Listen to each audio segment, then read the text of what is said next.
Hello everyone, my name is Scott, and for today's video we're going to be taking a look at this 1500 watt heater. So let's go ahead and find our trusty knife, show you guys what you get. Okay, once installed you're going to have this base like this, which is really heavy duty. You're not going to knock it over. You get a remote that can do 500, 1000, 1500 watts and timer. Now we have it on right now and it is getting very warm, even just on one setting. You can adjust the setting. You can see how hot that's getting.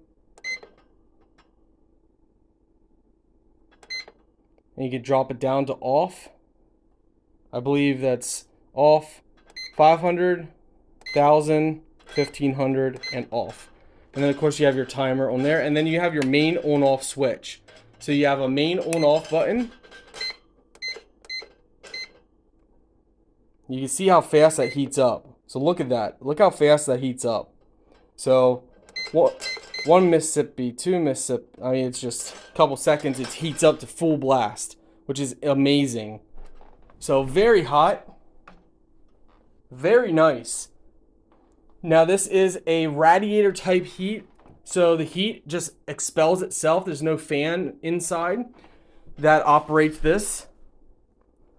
So, yeah, you're supposed to remove all this stuff and go through all that stuff. But overall, amazing.